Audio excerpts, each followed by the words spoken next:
nessa terça-feira de novos bombardeios na província de Donetsk, na Ucrânia, na cidade de Siversk.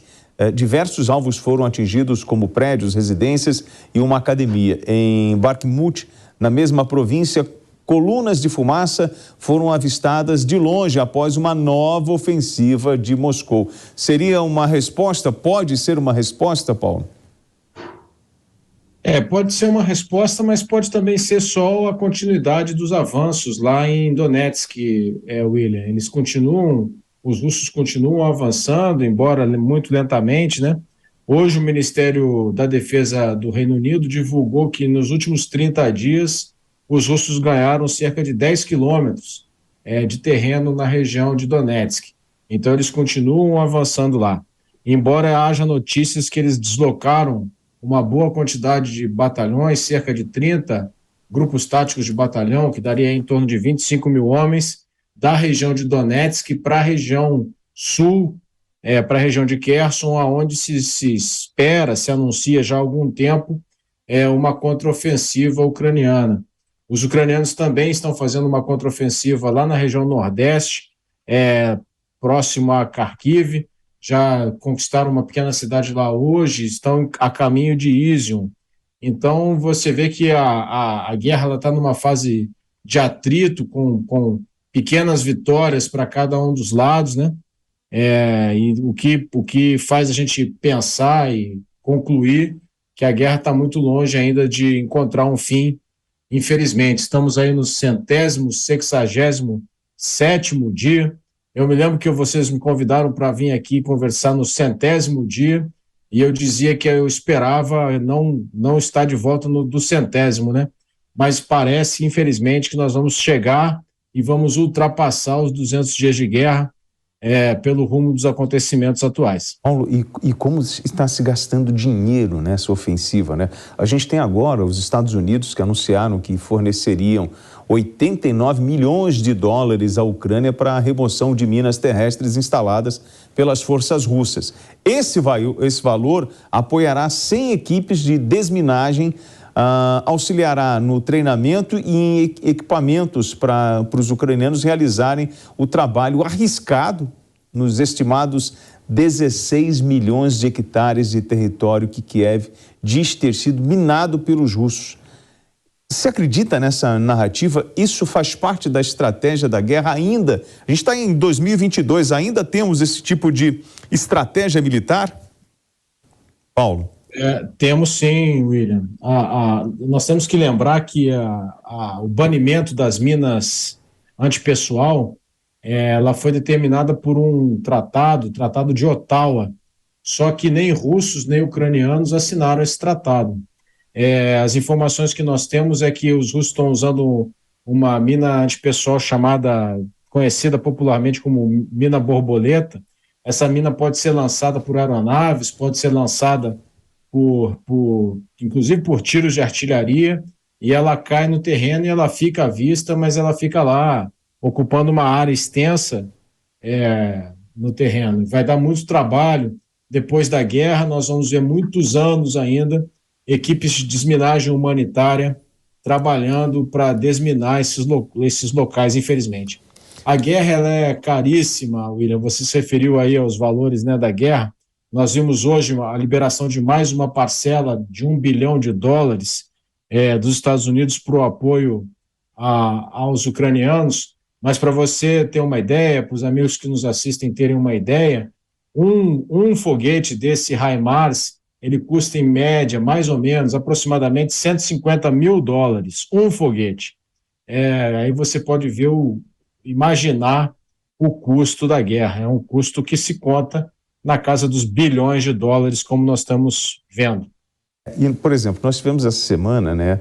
Eu não sei se o Kawaguchi lembra aquela bomba, mais de 400 quilos, que encontraram lá no Rio Pó, na Itália, que é uma bomba da Segunda Guerra Mundial, e só agora eles descobriram porque o nível do rio, em função da seca, ele diminuiu. E aí você acha um artefato nesse. Numa situação como essa, que nós estamos na Ucrânia, como o coronel falou, ou seja, tanto Rússia como Ucrânia não assinam o tratado das minas, então assim, é um risco até mesmo para o ucraniano, para o refugiado. esses 10 milhões de refugiados.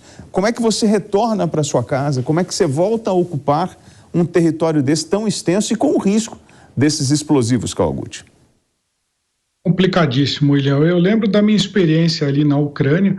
A gente, em determinadas cidades, você não pode sair da via asfaltada.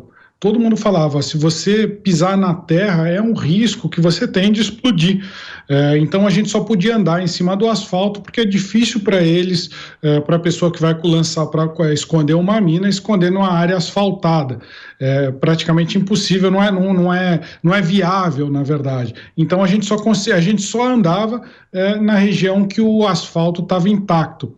Às vezes a gente dirigindo pelas estradas, em algumas estradas ucranianas, você via foguetes espetados assim na pista e o carro tinha que ir desviando desses foguetes assim, porque às vezes até colocavam ali alguma coisa balizando, nada muito profissional, mas você tinha que ir dirigindo, desviando dos foguetes que bateram no chão e não explodiram. Na cidade de Odessa, em que eu estive, ela é um balneário turístico, então, numa hora de folga, eu e outros jornalistas, a gente falaram, vamos dar uma olhada ali para ver como é que é a praia. Aí o pessoal falou, vai lá, mas não pisa na areia, porque a areia está toda minada. Outro dia passou um casal ali, foi na areia e explodiu. Então vai ser um problema que vai durar, e eu arriscaria décadas até o fim do conflito deles acabarem com todas essas minas. É muito complicado. Paulo, qual é a estratégia do uso da mina, né? Se eu estou ocupando um território, eu vou mapear essa terra que eu joguei o explosivo, como o senhor falou que é possível jogar de uma aeronave, então como fica? Eu não tenho pretensão de ocupar, eu que sou o exército invasor, eu vou minar aquele campo para delimitar a ação do meu inimigo? A boa técnica, William, diz o seguinte, você mina, mas quem mina, né? Os países que assinaram o Tratado de Ottawa, inclusive o Brasil, não usam minas antipessoal, usam minas anticarro, né? Que se uma pessoa pisar, não tem peso suficiente para acionar o explosivo. Mas mesmo assim você mina uma área determinada, aquela área, inclusive, ela é balizada para que todos saibam que as minas estão ali, e ela serve como obstáculo para impedir que o inimigo passe por aquela área. Ou enquanto ele está ali tentando, porque se ele for tentar tirar as minas para atacar, ele vai estar vulnerável a um ataque de artilharia, por exemplo, né?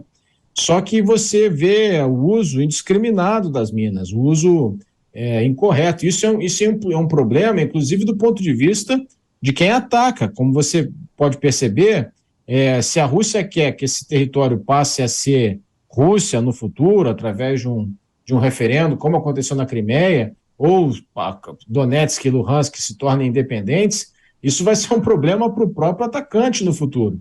Ele vai administrar essas cidades, né? Digamos que eles ganhem a guerra. Quem vai administrar essas cidades vai ser um governo mantido pelos russos, colocado pelos russos. E quem vai ter que resolver esse problema são os próprios russos. Então, assim, é uma ação que ela tem uma finalidade naquele momento, né? Impedir a passagem por ali, mas ela vai causar muitos problemas no futuro.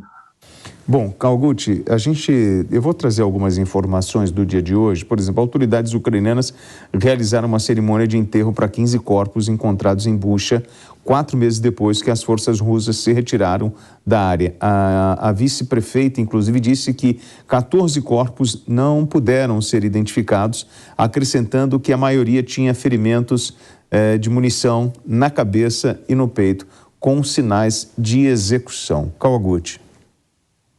Esse é um dos pontos mais delicados da guerra. Inclusive, essas imagens que estão passando aí ficam exatamente entre Bucha e Irpin. Foram as cidades em que até a propaganda ucraniana utilizou para mostrar sobre os crimes de guerra atribuídos aos russos. E acho que vão continuar surgindo esses corpos, porque teve aí, sem dúvida alguma, houve crimes, não sei se no volume em que a Ucrânia está dizendo, mas há muitas evidências que mostram, desde imagens que mostram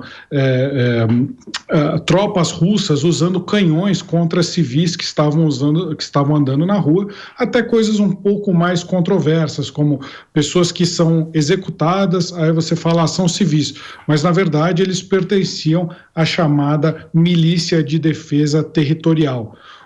Sendo isso ou não, mesmo eles sendo da milícia, eles estavam capturados, eles poderiam ser submetidos aí às leis de guerra, serem mandados para campos de prisioneiros, mas não foi isso que aconteceu, eles foram executados aí a sangue frio pelas tropas russas. E um relato que vem da Ucrânia é que as tropas russas tentaram esconder aí muitos desses corpos. Então, provavelmente, o Bucha e Irpin, e a gente chama de Bucha, mas na verdade a gente está falando de um território que tem mais de 180 vilas naquela região. Bucha é só uma delas. Então, e lá a Ucrânia retomou esse território porque a Rússia decidiu sair de lá. Então, eles estão conseguindo evidências, estão conseguindo investigar, estão conseguindo descobrir esses cadáveres. Agora, cidades como Mariupol, por exemplo, que continuam nas mãos dos russos, provavelmente nunca vai se saber o que aconteceu com uma grande quantidade aí de pessoas dessa população. Fala-se em valas coletivas, em russos escondendo aí corpos que teriam sido executados fora das leis de guerra. É claro que a gente tem que ver com alguma ressalva, nem toda a informação a gente tem que ver como literal, mas eu ouvi, quando estava lá, diversos relatos de pessoas que escaparam de Mariupol, que viram dezenas, talvez centenas de civis mortos pelas ruas.